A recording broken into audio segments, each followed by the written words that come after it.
Well, let me preface this by saying another story. Sorry, I'm jumping all over the place. One day I got home from school, and I was just sitting down in the basement, and I heard a bunch of stomping around upstairs, and I thought one of my 5 roommates were home. So I got my beer or whatever device at the moment, and I was like, oh, I'll go see what the guys are up to. And I went up there, and there was nobody there. And I was like, somebody was right there. Either somebody just left, so I went out the front and the back. Nobody was on our street.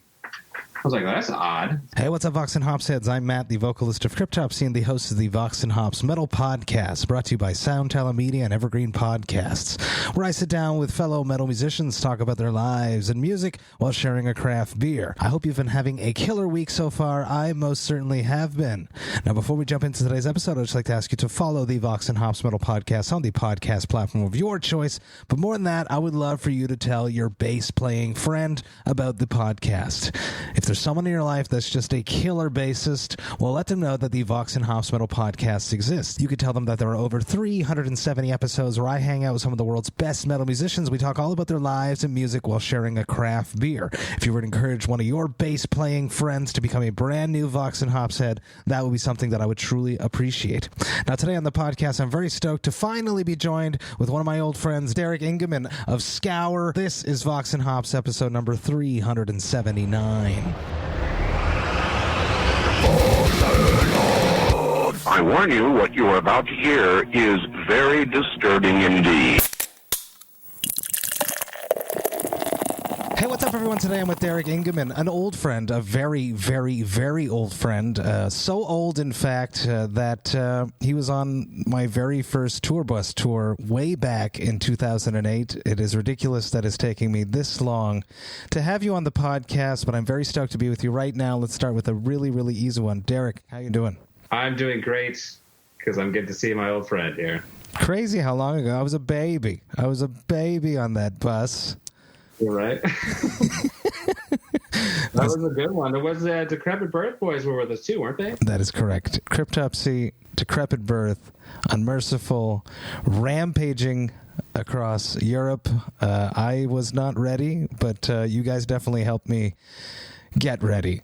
So thank you for that. I appreciate that very much. That was the height of the Booze Hounds, too, if I remember clearly. The drummer James King was a big part of the Booze Hounds as well. As you later became part of the Booze Hounds for the 99 Bottles, you know, our great charity for senior dogs. Look at you doing good things for dogs and stuff. You know, we had to do a bunch of horrible things before we did good things, right? Let's jump into the shittiest question that I'll like to start things off with. We all start with this one because it sort of is something we all lived through, and we all got to get through it differently. How did you cope with the glorious years, plural, of 2020, 2021, half of 2022, hopefully not the rest of 2022, most certainly, hopefully none of 2023. How have you been dealing with these wonderful times, Derek? Wow, what a loaded question that is. I personally dived right into work, and I've been working my ass off musically. And then just, you know, some regular jobs, of course. And I started tattooing during that time. So really, I am a licensed tattoo artist out of Orange County in California. That's cool. I do. You always like getting tattoos. I remember that. I remember you would get tattoos on every tour. I do I pick one up here and there, yeah. And you would encourage other people from the touring party to get a tattoo with you. I remember that happening frequently. I remember I tried to convince your bass player, Eric, to get one. And he only agreed to getting something pierced. And, you know, that just wasn't cool, so we didn't do it. But. That's cool. Back into work. I also remember you sort of working in the merch world. Is that correct there? Am I crazy there? Yeah, I was really involved. I had a business, Monolithic Merchandise, for a while, and then Bandit Press. I kind of shut that down recently. Okay. I just felt like my time was spent, better elsewhere. So I still get stuff printed for some people, you know, through like I've made a whole network of people, you know, printers throughout the years. So I still get stuff printing from, but I don't do that anymore, really. And it comes in handy when you know people such as that when you're on the road and then you run out of shirts and then you're in some town X, let's say town X, and you need something printed in town Y that's close to town X. You know who to hit up in that situation. For sure. And you know what? you know that band Norma Jean? Yeah, of course, yeah. They had the best run out of merch scenario I've ever seen on tour. I think it was Summer Slaughter a few years back, and they ran out of merch, and they couldn't get anybody in town Y to print for them, or X, or Z. So the singer carved out their logo onto like a piece of cardboard and got a spray bottle, filled it with bleach, and they just bought some blank shirts and just bleached the design out. Sold out of every shirt that night. It was insane. They actually did better than they did the night before. So, and it was pretty cool. I mean, I got to give it up. Where there's a will, there is a way, and that's what, you know, the do-it-yourself musicians strive at, because we do things that we're not supposed to do. Most people would have given up already, but not us, especially not people that started as long as we've been doing this. Vox and Hops is all about hanging out with my metal friends, talking about their lives, music, and craft beer. What beer do you have on your side there that we're going to be sharing virtually tonight, Derek? Okay, well, for the record, I'm at my parents' house in Herman, Missouri, so I don't have my favorite beers with me, which would be Carl Strauss Aurora Hoppy Alice. It's a delicious IPA, or Ballast Point Sculpin is like my second favorite. San Diego's got the best beer. Of course, Pizza Port, the Jetty, is like right there with it. But tonight I'm drinking Boulevard Single Wide IPA, India Pale Ale. And this Boulevard's out of Kansas City, which is not too far. And it's delicious. It's actually really hoppy, pretty bitter. But I'm going to have a drink right now. Yes, I would not expect anything less from a booze hound. On my side, I'm drinking something very special that is coming out shortly. It premiered at the most recent Vox and Hops Brewtal Montreal. I'll say that again. At the most recent Heavy Montreal presents Vox and Hops Brewtal Montreal. It's my brand new collab with Lefty, which is a very cool young brewery from here in Quebec. It is ran basically by metalheads. David, that used to be a part of a band called Burning the Oppressor, which is a killer band from here in Montreal. And it features the awesome Philip Ivanovic artwork. You know, I love it. And it's a 4% Světlé Výčepní, basically a very light Czech lager, 4%. I'm going to crack this, and I want to hear the story. I don't think I know this story, and that is funny that I don't know it, because you are a booze hound, and I like beer. Do you remember your very first beer? Yeah, I do, actually. Funny enough. Yes. Okay. First beer. I was actually here in Herman, Missouri. Yes. Funny enough, it was a 4th of July party. My uncles, they own a sand plant where they dredge sand out of the river, the Missouri River, and they, use for concrete or all kinds of stuff. But what they do is they pile it up in these huge sand piles, and then the kids would all go sledding down them and stuff. And amazing. It was so much fun. But as a kid, as a teenager, we didn't do so much sledding, but I kind of snuck into the beer tent, and I got a Miller Genuine Draft, an MGD. And I was like, oh, this is my favorite beer. I don't think I've had one since that. It's the only beer. Right, yeah. That was the first one, and I remember I thought it was pretty good. I think I had like 2. Wow, that's impressive. I remember my first beers, it took a long time to down even one of them. Unlike this light Czech lager, which just seems to disappear. Cheers to you for hanging out with me for a bit. Cheers, man. It's got that cereal beery nose. I love it. Yeah, this one's really hoppy. This is smooth, crisp, malt forward, but ultra crushable. Just unbelievable. David, the rest of the crew from Logboat Brewing Co, thank you so much for making this one.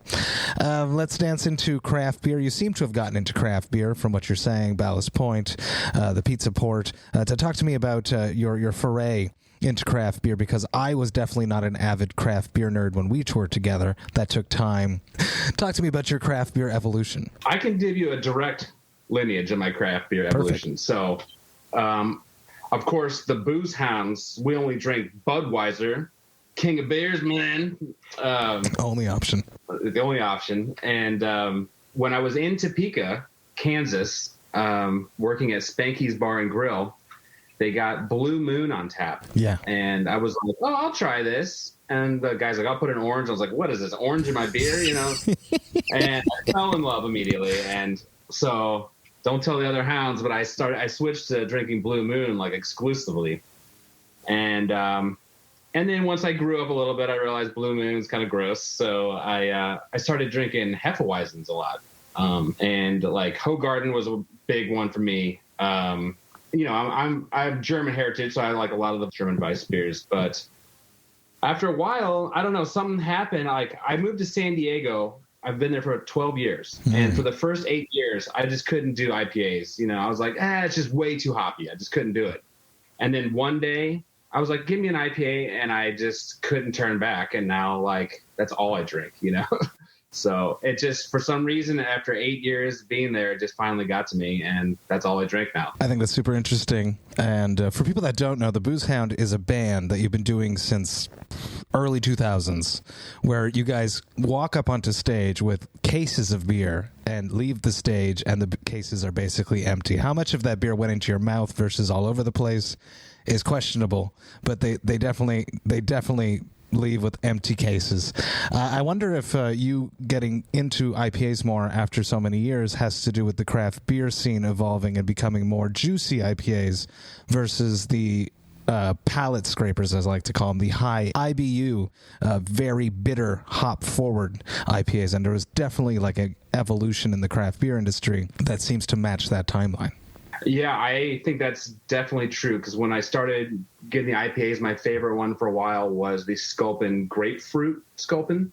And so, I mean, that's got a lot of grapefruit, and I think it's got some like banana cloves and stuff. And that kind of helped me transition into it. And I still love like a nice hazy IPA, which they're generally pretty like juicy forward, yeah, tropical. Yeah, for sure. And I do enjoy those, but I think that kind of opened the floodgates to just double hops, triple hops, or, whatever. And I know Dave Otero out of Colorado, like, kind of showed me some stuff. He made his own beer too. And they have a lot of, he would take me like True Brewery and stuff, and we would sample all those IPAs. And so I started getting a taste for it then, but California is what really did me in, I think. Massive shout out to Dave Otero, Vox&Hops alumni, the man that introduced me to Zach Coleman from True Brewing, also a Vox&Hops alumni. So it's a very small world in the craft beer world. I like it very much. Yeah. Let's talk about soundtrack of your youth. You're at your parents' house right now. It's absolutely perfect time for this question. Talk to me about what music your parents listened to when you were growing up, what music was playing in your house when you were not in control. Let's see. My dad's a big Garth Brooks fan, so... Yes. Give it up for that. And my mom likes Elton John. And it's kind of weird. Like, my parents are not big, like, on music, which is kind of hilarious. I know a lot of these musicians come up and they're like, oh, I was listening to James Brown when I was 2 and whatever. But, I mean, I had a small record player, I remember, and I would jam, like, Michael Jackson's Bad and stuff. And I would just, like, run across the room. I was, like, dancing or something. I don't know, but... we didn't have like tons of music that we would listen to over and over. My mom, a little classical here and there, but I kind of had to explore a lot of it on my own. For when my brother started showing me like metal bands, he was actually a pretty big influence when I was old enough. I remember like we would leave, when I was in second grade, we would leave elementary school and go to our neighbor's house, and we would like have mosh pits to Pantera on like the couches and stuff, and like and then I got into like Metallica and stuff like that. And man, you're bringing all these memories back. I remember I had this Billy Joel, I think it's Billy Joel, We Didn't Start the Fire. Remember that song? Yeah, of course. Yeah, I used to just jam it over and over again, like during that era, and I guess that's kind of like where my roots came from, I guess. I love that very, very much. I love that your older brother was the one that brought the evil metal into the house. What was your parents' reaction to the evil metal coming into the house? Well, they were cool with it. It's just when I would play like Metallica's Live Shit, Binge and Purge. That was like my soundtrack to, my angst, teenage angst. But James Hetfield was just like, like, how the fuck you doing? Abso-fucking-lutely! It was like, fuck this shit. I mean, like every other word. My mom was just like, I don't think this is appropriate, But they were pretty cool, It took them a while to get on to like the death metal, like later in the years, but they've come around, My mom's met Corpse Grinder and amazing, a bunch of the stuff and stuff, yeah. I mean, I feel like with your trajectory, they had no choice but to somewhat accept it. Right, yeah. My mom actually came out to the Slayer tour 2 shows, and she met, Gary Holt, and she met Les Claypool even, and I was like, you have no idea who you're meeting. And she's like, oh, he was so nice. I didn't give you the proper intro, actually. I just sort of jumped straight into it. For people that don't know who Derek is, he is a very busy musician. He plays in many, many projects such as Cast the Stone, Scour, Phil Anselmo and the Illegals, China Girl. I met him with Unmerciful. He played bass for Neuraxis on a tour, which we played a show together, and I didn't realize until many years later. Very busy guy, but I would love to hear about the first show that you went to go see. I'll break it into 2 categories. The very first show I ever saw was the Beach Boys at Six Flags theme park. Dude, that's cool. And super cool. And the second show I ever saw was the Beach Boys at the St. Louis 4th of July fair. And they actually brought out John Stamos from Full House to play drums on a couple songs. Wow. So as a kid, I was like, this is the greatest thing ever. And, were you more impressed by what was his name on that show? Uncle Jesse being there than the Beach Boys? That's probably why it stuck, yeah. But, that's amazing. First, I would say classified the real concert I ever went to was Alice in Chains opened up for Kiss back on the Kiss reunion. So that was actually a big reason why I played bass, to be honest. I remember Mike Inez came out. He had no shirt and a top hat, just Slash. And he came out and he just hocked a loogie and they went right into that song again. And the bass was thumping my chest. And I was like, I want to do that, Unbelievable. And then not to mention Kiss, the greatest show on earth or whatever. So pretty fucking sick. Absolutely. Absolutely. Do you remember your first time on stage? Yes, I do. It was quite the show. First performance I ever did was at a party. I didn't actually start playing bass until I was 18. So it wasn't until college that I started I did not know that. Yeah, I was a big sports head, football and basketball and stuff. But the very first performance I had was at a party where just me and my friend, no drums or anything, we played Say It Ain't So by Weezer at this party. I used to cover that shit, my first band. What a show. But the first time I got on a stage was at this open mic night down in Columbia, Missouri. And I think we did a 311 cover and just some originals and stuff. So, and it was, I remember getting all sweaty and all nervous and stuff, What was the genre? If you're doing 311 covers, what was the originals? What what genre would you classify them as? I would just, what would you call that? Funk rock or something? The groove on the bass, always the slap, yeah. Yeah. Straight to the slap. Straight to the slap. And then you toured with Les Claypool. It's pretty fucking cool. Right. And then brought me right back to that when I started sweating. And yeah, that was what a treat to watch Les Claypool every night. My God. You were a part of a very tiny little tour, the final tour of Slayer. I was watching as a fly on the wall of you doing that. Fucking unbelievable. I want to build up to that, though. There is something I want to talk about that I don't know if you remember this, but it's probably the story that you told me that I remember the most. I don't know if you know what I'm going to say here. Someone has vetted this story that it is truth, and that is Shreddy Bear Malcolm. You live with Malcolm. My dog. That's my dog right there. I had him on the podcast, and I asked him after we stopped recording. We were at DCL here in Montreal, and he vetted this story about spirits in the house that you guys lived in. Oh, God. So Mark's calling me right now. Oh, Mark's calling you right now? Should I answer? You can answer, yeah.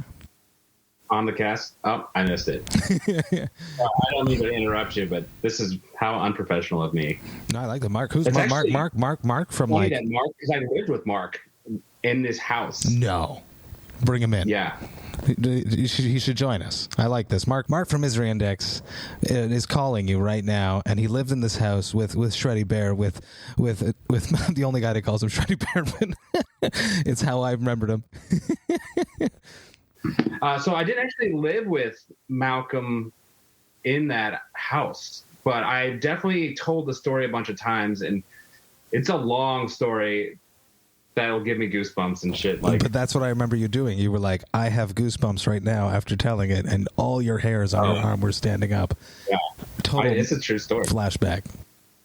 Yeah, if you want to get into it, I'll tell you the deal. You know, I would take it because I still remember pieces of it, and I remember being just captivated. We were on a tour bus in Europe, different tour than the 2008 one. This time around was in 2013 when you were with Cattle Decapitation. Okay, so this is I lived in Columbia, Missouri, University of Missouri, and we lived at 400 Blair Court, which is an awesome name for. I hear somebody coming down. Or is it the Who's? It's the Spirits. Right. So it was funny. I was going to another school, and I decided to drop out of school, and here we go. We have a visitor. Oh, who's this? Oh, look at this. It's kind of funny that you walked in right now, because he asked me about the Who's. The Who's? You know. Oh, man. Get on in here, big man. All right. There he is. How you doing, Mark? Hey, what's up? Misery Index, Scour, Cast the Stone fame. Fuck yes. EMG as well. EMG, of course. Welcome to, all right, I'm going to jump right into it. Welcome to Vox&Hops. Yeah. Yeah, welcome to Vox&Hops Ghost Hour. Ghost Hour. All right. Well, what do you... So I dropped out of the school to go live with Mark and start Cast the Stone, which we, later formed a record deal 20 years later. But yeah, Mark's like, oh, you can have my room, and no big deal. I'll just move into this sunroom here. That's not really a bedroom. And I was like, well, that's weird, but I'll take it. Sure, whatever. Mark's a nice guy. I found out why he didn't want to live there already. I don't care what anybody says. That place was straight up haunted. Okay. I'll just give you this is like an hour-long story. I won't get into it all, but let me tell you what I saw that I didn't tell Dee before. Yeah, so let's preface this. I did not. I didn't tell Derek before moving into my room downstairs that there was one night that I shut all the lights off, and in the basement. This is a basement apartment kind of thing. I shut all the lights off, and I shut the door to my room, and towards the bottom of the door there's like a little crack. You can kind of see through the bottom. So I woke up in the middle of the night, and it was pretty cold. Right, that's what kind of woke me up. It was kind of cold. And I was like, God damn. And I pulled my sheet over, and I looked down over at the door, and I just happened to notice that the light was on. Okay, I didn't really think anything of it. That's where all the laundry and shit was, in the basement, near my room, whatever. I didn't think anything of the light being on. And then I closed my eyes, and I kind of open them, feeling really weird. I look back, and there's two distinct shadowy legs, you see through the bottom of the door, it's this black shadow kind of coming through, someone's standing there in front of your door. You see it? He's going. Goosebumps. And I'm looking at it. I'm just close my eyes, trying to go back to sleep. Open my eyes again, and it's still fucking standing there. And I go, and I'm like, hello? And a fucking still standing there. And I was like, okay. So I get up out of my bed, and I kind of see the shadow move out from the door. And I'm this far from my door. So I get up and open the door, and I look down, and I was like, hello, whatever. There's nobody in the hallway. I don't hear everybody walking up the stairs or anything like that. So that happened one time. I was like, maybe I was seeing things, whatever, or maybe it's a host. Fucking scary. So anyway, I didn't really think it was a ghost. I was like, it was a weird kind of thing that happened. And anyway, we somehow we had some people move in and out. We switched rooms. He wanted the basement, and I wanted to be in a different room. Yeah. Yeah, a basement that was its own room that had its own bathroom and a door to the outside. I was like, whoa, that's perfect room, Yeah. It's prime real estate. Yeah. But we had there was a few other just extremely eerie instances. I don't know if you want to mention one of them.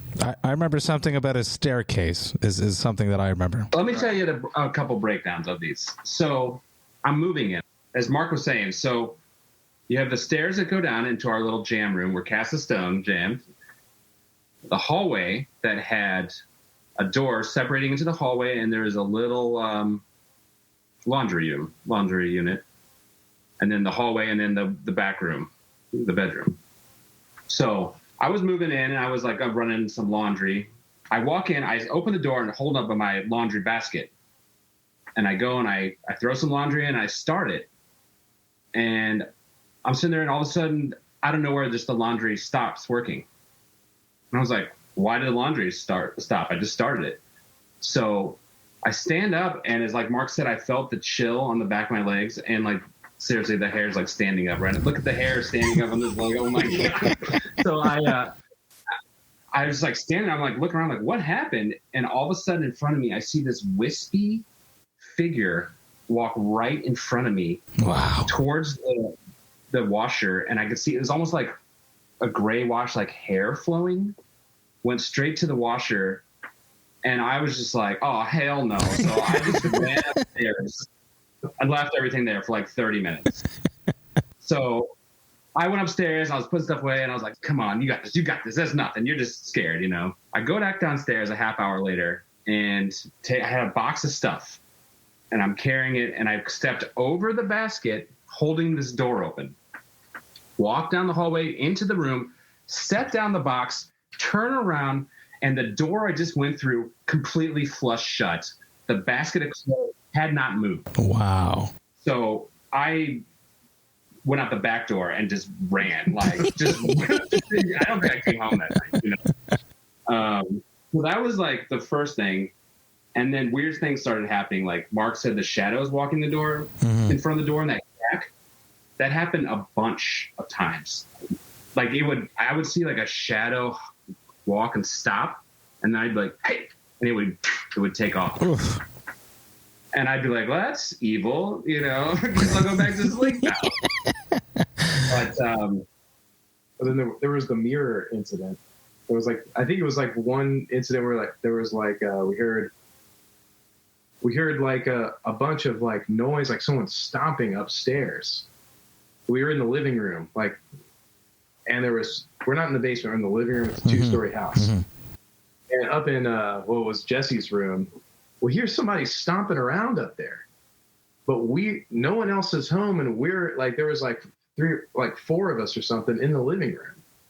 I can't remember who went to go like check it out. I think it was like Brian, something. He went to go check it out, and I might have gone up there at one point too, and there was like no one. There was nothing there. There was no one up there. He went up there and came back down and said there was nothing there, and I'm hoping I'm mixing up like 2 eerie events, but then this fucking bat like flies out from like up the stairs, wheeling around the room, and we're like, oh shit! We're like trying to find like a sheet or something. Finally found a sheet and like ushered the thing out the door, and finally got it out the door. You are mixing up a couple events, but I'll break it down. Okay. The one where you're saying where our roommate went upstairs, we heard the noises. He went up and came back down. He's like, there's nothing there. And he's making fun of me. And then all the doors started slamming upstairs. Wow. It was like, bam. Right. Yeah. Wow. And the one with the ghost is like, my brother came over and he's like, oh, I hear you get to have a little ghost friend in the house. And he was like giving me shit. And I was like, man, please don't talk about it. Something's going to happen. He goes, oh, you mean if I bring up the ghost? And as soon as he said that, that's when the bat flew in. No way. What was crazy about the bat is that Mark, I think, caught it with a pillow against the wall. And then when we went to go look at it, he pulled the pillow and it was gone. No. I'm not kidding. It was like, there was nowhere that like the bat didn't get eaten by the pillow. That's right, because we had 2 bat instances, and that was just one of them. Yeah. And the second one was where we like got the sheet and was able to like usher it out the door. That's right. Yeah. Unbelievable. And there was another time, and I don't remember exactly what happened before this, but this is like the kind of the clincher to the story, is the stair. So, okay, let's see if I can get in the camera. The staircase is here, right? But then over on this side of the room, there's a fireplace, and over the fireplace is a big mirror, just the size of the wall, right? And so Derek's standing over here next to the steps, and he's looking at the mirror. And I can't remember when this was, but some kind of paranormal event like that happened. Bunch of noise, door slamming, something like that. And he's looking. We're looking at him. We're looking in his living room, we're like, Derek, what's wrong with you? And he's just white. And he was seeing this little girl on the steps, kind of like a little kid goes like down one step at a time. Bump, yeah. Just playing on the steps. He's like seeing her. He's like seeing this in the mirror. What is behind There's my goosebumps. Yeah. We're just like, Derek, what's wrong? He's like, and like he's telling us what he just saw. Oof. So, what was fucked up about that though is the reason we were staring off is because we heard somebody stomping on the stairs coming up from the basement. Right. And it was like the first couple, and my buddy's like, "Whoa, did you hear that?" And I was like, "Hey, this ain't cool, y'all." And we kept hearing it like walking up the stairs from the basement. And then it got to the point where like it's on this level. And then behind me, this little girl's like scooting down the stairs. Little purple shorts, pink shirt, long brown hair, like down to her knees. Just like the fucking image I saw, in the... Yeah. So what came to the point where you guys had to move out? Like, you were very patient. The end of the lease. I don't know, because we're weird dudes, just kind of lived with it. I don't know why.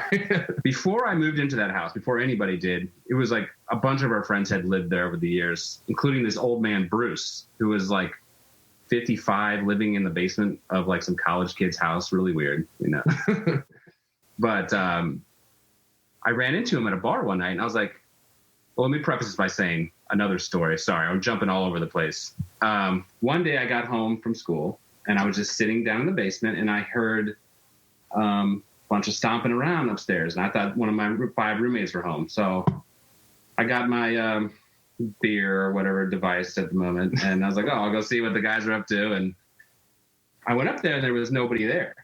And I was like, somebody was right there. Either somebody just left, so I went out the front and the back. Nobody was on our street. I was like, well, that's odd. So it was always in the back of my mind, and I ran into Bruce at the music cafe, and this guy he wasn't very well off. He was pretty poor. So he just got a full beer, and he was enjoying it. And I was like, hey, Bruce, man. And I was like, guess what? I'm living in your old room in that basement on Blair Court. He's like, oh, yeah? And he started getting kind of weird. And I was like, hey, man, did you ever hear anything weird up in that place? And he got this frightened look on his face. And he was like, man, one time somebody's walking upstairs, and I went and got my knife, and there was nobody there. And then he just left the bar with a full beer. He just got up and left. And I was just like, what the hell? So there was a ton more incidents, but all in all, that place is definitely haunted. Well, wow. I mean, your friend looked up some history on the building, right? And so something did actually happen there. Supposedly, my friend in Topeka looked up the history of the house, and a little girl about 8 years old died in the house because her mom was taking a bath, and the only bath was on the second floor. That's the only bathroom. Somebody knocked on the door. She came down the stairs, fell, and died. Oh, my gosh. On the stairs that I saw her. Yeah, that's horrible, man. I didn't know we were going to Vox&Hops, Good Times, Booze House. Like, I have never had any horror stories or frightful stories on the podcast as of yet. Took over 360 episodes to get some truly fearful events. Thank you for premiering new segments, maybe. People's true frightening. Good to see it, Biggie. Yeah, maybe pertaining to the show, I got a from Columbia, Missouri. It's Logboat Stamper. It's an IPA. Nice. Local brewery there, Logboat Brewing. They're killer. They also have like a sister company, we call it, like called Wave Cider, and they do like dry ciders, and it's like really, really good. I'm drinking the brand new Vox&Hops collab from Lefty. Cheers to you both. hanging out with me.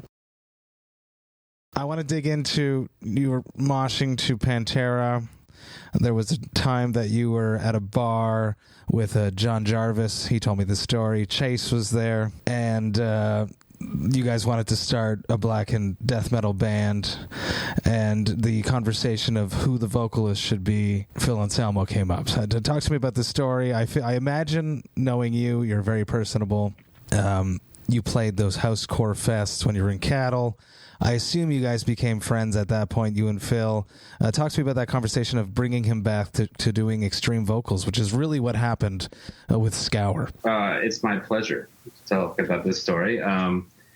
John Jarvis and I had this grand idea to start a band based on a set of principles, really, and then like everything else would be second. And I happen to have a couple of songs, couple of demos that I actually played for Mark here in Herman long ago.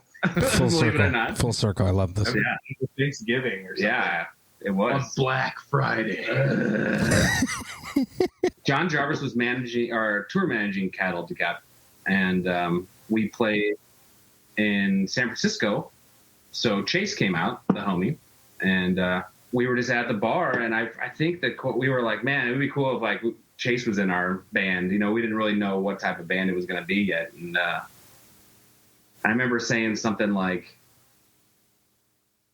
"Oh, we should go talk to those girls or something and buy them a beer or something." He's like, "Maybe they should buy me a beer," and we're like, "You're in the band," you know what I mean? So that's all it was, you know. And then pretty much we were just kind of building the band. We weren't sure who was going to play drums. We were talking about Naveen possibly, but he was busy, which would have been cool. And then Trey Williams was working on the new Fetus at the time.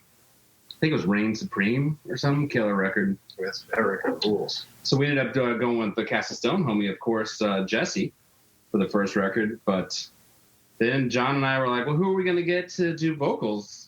And I remember John Jarvis was like, why don't we go straight to the top? And so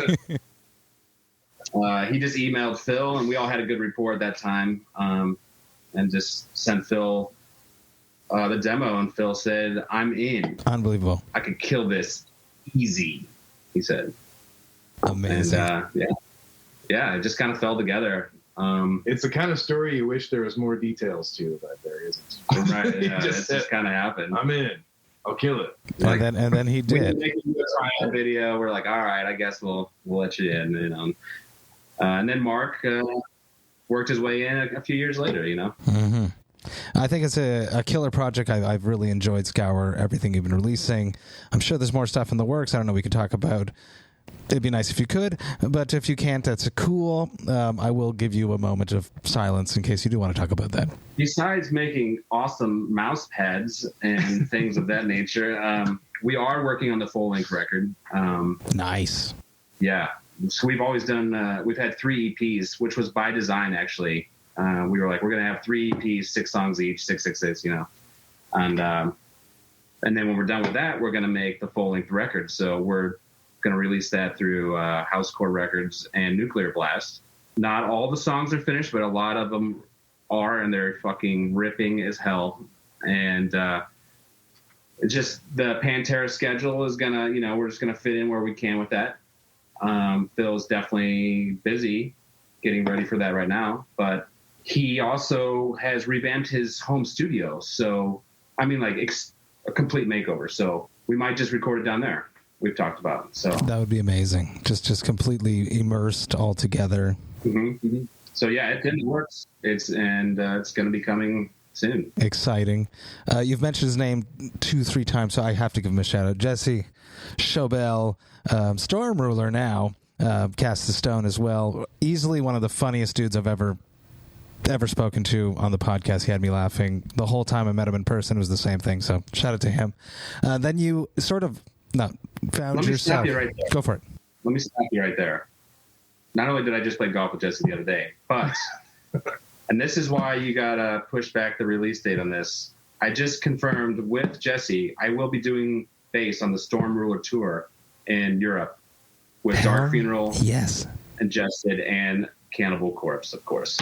So I just confirmed on that. I have my schedules open. I actually recorded bass on the first Storm record that they have, which is called Upon the Burning Eclipse, which Jesse and I had a band called Atmos back in the day, and it was originally going to be called Upon the Eclipse. So that title goes way back. But yeah, I am excited about that. Obviously, you ended up playing for Phil's other band because you're a cool guy. You're fun to be around. You're a good musician. Talk to me about that conversation about him inviting you to be a part of the Illegals. So I actually went to go see the Illegals play in San Diego, Brick by Brick.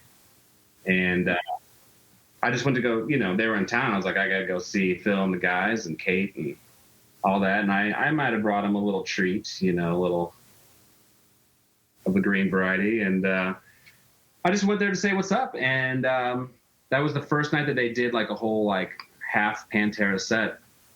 I was out in the crowd watching with Kate, and I was like, this is fucking amazing. And she's like, you ever thought about being illegal? And I was like, well, what's up? And they asked me if I wanted to just join the band for this and that. And a couple months later, I was in South America jamming with them, in Santiago de Chile. So cool. And then the final Slayer tour. When you saw that email thread, that's typically how we see things before the world sees things. Your reaction to that? Okay, so Phil kept that from us for months. Yes. We had no idea. And then, we did this show in Italy in a castle with cool. Slayer and Gojira, and, we fucking crushed that show. It was insane. It was, inside this huge castle walls, and it was the hottest day ever in Italy. And right before we played, the storm cloud came over and cooled it down and just set the mood, and we just leveled the castle basically. And everybody was being weird, the Slayer guys were like, oh yeah, we'll see you again soon and this and that. We didn't know what was going on. And then Phil told us everything, and then they announced it a day later. And so he kept it from us from a long time. Is he playing his cards close to his heart, and he's like, maybe I'm just going to replace all these fuckers and let's see how this tour goes, let's see how this tour goes. No, I don't know. It was they had to sign a contract or something that they could understand. Yeah. Maybe they told us a few days before it was announced or something, but I think that's so damn and cool. And then when we were we're playing Madison Square Garden and the Forum and the KFC Yum Center. I was like, man, dream come true. Bucket list check. Yeah. And then the final night. Every show feels different, but yet the same. But the ambience was definitely different. That final Slayer show in LA, right? Oh my God, it was emotional. Phil was really emotional because Slayer is a huge part of his life. And he said he equated to a parent dying or something, for him. And it was wild. I remember we were me and my boy Kane were two of the last people, and the end of the night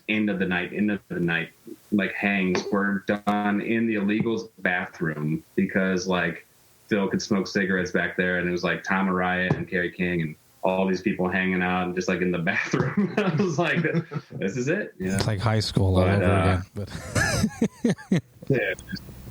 And it was in LA, all the celebrities were out, it was, Stuart Copeland was there, and the dudes from South Park, and Scour boy Jason Momoa, of course, and the dudes from the Greasy Strangler. It was it was a really cool night. So it's something you'll never forget. I did not have this on my paper, but I'm going to ask it. Your impressions or how much did you know about the impending Pantera reunions? How do I feel about it?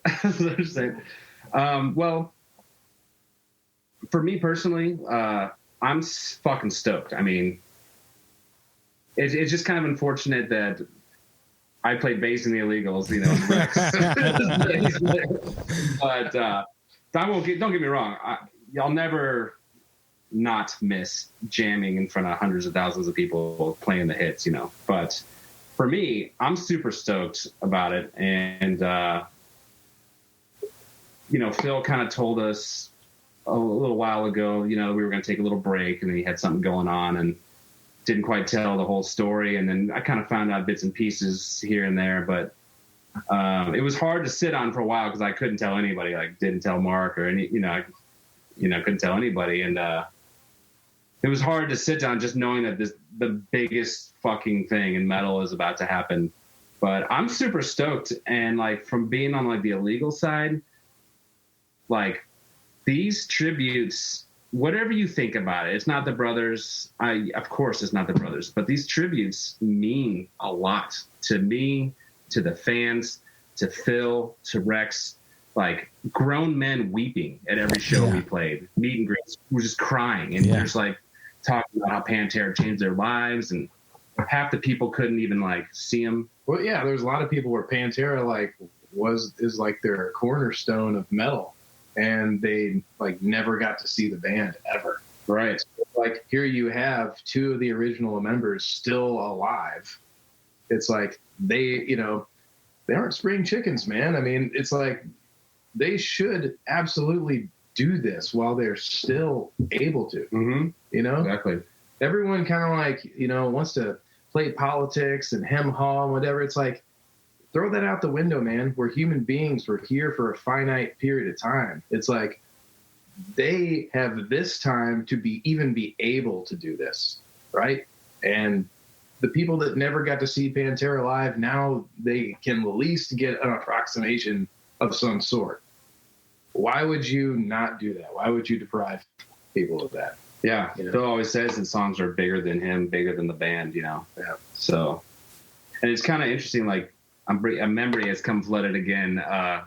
Scour Boys, we played at the Tecate, Mexico Metal Fest with Dark Funeral sitting on the drum riser behind us. So it was like no pressure. Yeah, but we did like 3 songs, Pantera Tribute ourselves. We did Strength Beyond Strength, A Little Piece of 25 Years, and Slaughtered. And in the middle of that, I remember Phil was like, he was just holding the mic down, and he was just screaming to, I don't know who, but he turned his back to the crowd. He's like, I'm taking it back.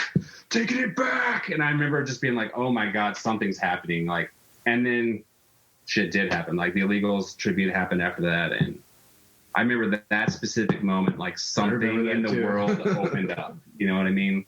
And here we are, full on Pantera, back in the saddle. If anyone deserves to like play those songs and do whatever the fuck he wants to with those songs, it's him and it's Rex. Yeah, they made those songs, I'm stoked for it. If it comes anywhere close to me, I will definitely go and bang my head with all of the metalheads, because I am one of those metalheads that never had the chance to see Pantera, so I'd be stoked. Me either, actually. I never saw really? them, so. From the backyard, those backyard headbangs, to you being on stage playing them, to being a part of that moment where he's realizing he wants to take it back, you'd have to pinch yourself. Yeah. I mean, even though like Phil's like the homie, he's still the man, got to take it back. Like images will flood, like we're at Madison Square Garden and the lights are all purple in the whole place, and he's singing This Love, and I was just like kind of sitting in the back just by the drums, just watching the whole thing. It was pretty surreal, man. The Illegals, we put in many an hour to try to do the best justice we could, and I think when we did the live stream, it was like that was like kind of like our top jamming potential. And so it's when you're in those moments and it's all like gelling, you kind of feel like you got a little piece, like bring it back, like experience it, I guess. I don't know. And take those mental pictures so that when we're old and gray, or older and grayer, we can flash back to those moments, and hopefully there'll be more of those moments than the scary house moments. Yeah. I love collabs. I just released one. It doesn't have to be a beer collab, but what would be a perfect collab for each of you? Something that's, it doesn't have to be a beer. It could be a tea, it could be a coffee, something that represents you. For me, obviously it's beer. What would be the perfect Derek collab? What would be what would be the perfect Mark collab? Let's start with Mark. Something creative, something that you'd love to have your logo on. I don't know, Highland Scotch, actually. Yeah, something that's not peaty, like real clean kind of tasting. I don't know who it would do it with. Maybe Glenlivet or something. That would be kind of that'd be like a good. I mean, they're like pretty mainstream, you know. But there was a Scotch I got. It was in a square blue bottle, and it was called Haig Club, Haig Club, and it was almost like a gigantic cologne bottle. It was like $75 a bottle, and man, it was like some of the cleanest like Highland Scotch like I've ever had, and yeah, that would be a good one. See if they're still in business. Yeah, right. I don't see them around anymore, but yeah, sounds tasty. I'd try it. I'd be into it. Derek, how about you? Well, there's a lot of collabs I have in mind, but one that I'm actively working towards is a Scour brand set of tattoo inks that are color specific to our albums, like the gray, the red, and the black. And it's something that's in the works, but it's not worked out yet. So that would be an awesome collab. And I've done a lot of Scour tattoos, and one of the clients told me, like, this is the ultimate form of expression, tattooing your logo onto like somebody. So to do it with an official color, you know, Pantone to match the albums, that's a collab I'm working on and hope to see it through to the end. I think that's so cool, and it's definitely you with your discovering this new talent of yours, this new passion of yours of tattooing. I love hearing about. I'm very lucky to have the podcast. It's kept me sane throughout the pandemic. Whenever I sit down here, right before I sit down here, I get the same sort of jitters that I would get before climbing onto stage. Am I prepared enough? Is the Wi-Fi going to work? Am I going to fuck up pronouncing someone's name? This is how I've been filling the void of performing live. So how have you guys been filling that void? Has it been through tattooing? I'm assuming. Sorry. Yeah, I mean, tattooing is a rush. I mean, it's a commitment. Not only you have to do the art, but you're like fighting a living canvas, and it's permanent on somebody's body. So it's a wild rush, honestly. And I don't really get nervous from shows, you know, honestly. Bigger the better. I feel more at home. So I don't know. I try to go surfing a lot, catch a big wave. Tattooing, I guess, it's a little rush. Yeah, I mean, Misery Index was like in Europe touring with Napalm Death and I Hate God, like when the pandemic was hitting off in March 2020. So we didn't know if we were going to get home. It was like aging up out of Italy. And I remember like being at the Moulin Rouge in Paris, and like the vibe was like pretty frightening. And then we're looking at like, you know, the room was full of like 1,500 people. We're like, should we even be in there? Like, we're going out backstage and on the bus only, and we had one show cancel out. Switzerland told us not to come. Like, we'll pay you not to come down here because Switzerland, they're cool. And yeah, and we had one show cancel out. We made it through the whole thing, and then like flew home. I didn't know how that was going to go. No one did. And then you know, shortly after that, like the Cattle Decapitation European pandemic tour fell to an actual pandemic. Like, they couldn't do that. And you know, Testament, I think they were like right after us, and they had, you know, like dropping like flies. And kind of that whole tour, like, God. So that whole time frame, I remember Jimmy Bauer, they were like going to I Hate God was going over to like Russia and stuff, and they were in Greece at the time, and I was like messaging him on Facebook. He's like, "Hey man, should I come home?" I was like, "Yeah man, you should get the fuck out of there." I don't know if you're going to be able to here in a minute. Right. And actually they had to like do some weird routing to get home. They had to like go like through Montreal first and get like another flight, like they hadn't been over there, and then fly to New Orleans. So they had to do some shit just to get home. Like this was after I flew home. And a friend of mine who's an actor, like, she was going to Spain as I was coming back to the U.S. and got stuck. She got stuck in Spain at an Airbnb for like 3 weeks. They shut the whole city down. There's no cabs, no flights, police letting you out to go get groceries from the corner store. It was fucking crazy. I was just like glad to make it home, you know? I'm like back. I'm like, what the hell's going on? You know, I was like walking the dogs. Someone like shot themselves in front of my house. Jesus. I ended up selling that house, get the fuck out of that neighborhood, you know? Oh my God. Yeah. Anyway, so I took up skateboarding, and that's pretty cool. I took up longboarding, so passed some time. Wrote a Misery Index record that passed the time, and yeah, that's how I stayed productive. Bought a house, had another baby. Jesus, you were productive. Yeah, man. You know, Good nothing for else you. to do. Misery Index did release Complete Control via Century Media back in May. Killer ripping album and a new baby. So congrats to two babies birthed during a pandemic. I have one last question before we wrap this up, and then we hang out for a bit on our own. Classic Vox and Hops wrap-up question. You are both perfect candidates for it. We like to have fun, but sometimes the fun tends to be too much, and then we have to resort to our hangover cures. Let's start with you, Mark. What is your hangover cure? I don't have a hangover cure, man. I just have to live through it. A bunch of 8 ibuprofen or whatever is legal. You know, I don't know. I don't have any advice. Not at 40. it's just awful. Just suffering. It's awful. You just suffer, and you just deal with it for like maybe a day and a half.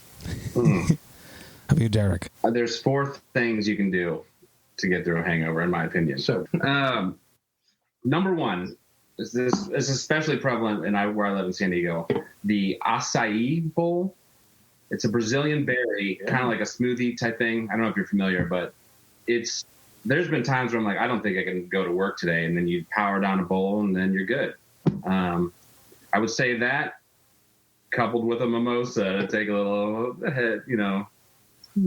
take a little edge off. And then something I did today, actually. I actually went out to saw a ball game with John Jarvis of Scour last night. So we had a couple, and I wasn't feeling so hot. But I jumped into the sauna space infrared therapy light sauna today, and I just drip sweat for 30 minutes, and that detoxed me pretty well. So, and then the other thing is, it's not totally legal in every state, but it's starting to be. Hitting the cheese. Little cheese for you. Little slice of cheese. Sometimes. I love it. Derek. I've got a question for Mr. Mackey. Now, for the viewers who don't know, over the years, I've always somehow managed to walk in on Matt as he's doing his vocal warm-up. This guy will run off into some corner of the building expecting no one to find him. But I always do, and I walk in and the same thing, and he's just like, me, me. And I'm just wondering, do you still use that same warm-up tape, and have you ever found a safe spot to do it? I do still use it. I use it less since I've switched vocal techniques over the past few years, so I don't necessarily have to warm up as much as I used to whilst on tour.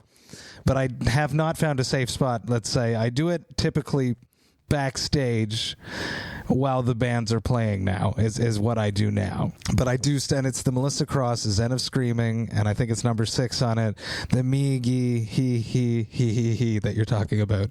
And it's funny because a lot of people that have toured with me have brought up different sections of the warm-up. Whenever Terrence Hobbs sees me from Suffocation, he goes, hey, and that's the final warm-up exercise. Wow. There he goes again. Yeah. It's the first thing he says every time, and then he gives me a hug. Derek, Mark, thank you so much. Hanging out with me, talking about your lives, music, and craft beer. This is an absolute pleasure. We have to keep hanging out. That's just the way it's going to be, but not with everyone listening. This was a blast. I raise my glass to you guys. Massive cheers. I'm excited for everything you guys have coming up in the future, and I'm proud of you both. Cheers. Cheers, man. Thanks for having us. Santé. Hey, thank you all so much for listening right today. You know that I love and appreciate that. Man, this was an awesome, long overdue hang. I love Derek. It has been way too long since I had the chance to hang out with him. He was on such a formative tour of mine, my very first European tour, and then we toured Europe again in 2013. Awesome to reconnect with him. He has gone on to do some massive things since those tours, and I'm just so damn stoked for him. I'm beyond stoked that Mark of Misery Index happened to crash this hang. It was just so cool to have him come in and add a different perspective, especially on all the haunted house, the Hoost, as they like to call it, stories. It really added a very cool, different perspective to these stories. Just awesome and terrifying, honestly. First time talking about some scary stuff on the podcast. Let me know if it's something that you enjoyed, and maybe I'll do some more episodes such as this. Massive cheers to Derek and Mark. I cannot wait to hang out with you guys again. Very stoked for that brand new Scour record that's coming up hopefully next year. If you enjoyed this Vox and Hops episode, you should sign up to the Vox and Hops Metal Podcast mailing list. You can do that on my website, voxandhops.com. That's VOXANDHOPS.com. When you do that, you shall receive one email a month that will contain all of the details of everything that has happened recently in the world of the Vox and Hops Metal Podcast. You get to see which episodes I dropped recently. You'll get to see which episodes I have coming up. You also get to see which albums the Vox and Hops album review crew have reviewed recently, and you will get to hear about any projects I have in the works before I announce them to the public, and I always have a lot of stuff going on. You will also get to see which albums Jerry Monk, Vox and Hops' metal architect, has added to the Brewtal Awakenings playlist. Jerry has the ear for what's going on in metal. If you're looking for new music, the Brewtal Awakenings playlist is what you want to be listening to. There is always a lot going on in the world of the Vox and Hops Metal Podcast, and I hate when you miss anything, so please sign up to the mailing list. The Vox and Hops Metal Podcast is brought to you by Sound Talent Media and Evergreen Podcasts. I hope you have a killer weekend. I will be back next week with yet again 2 episodes, one on Tuesday and another on Friday, but until then, remember to enjoy life, metal, and craft beer. Cheers, Vox and Hops heads.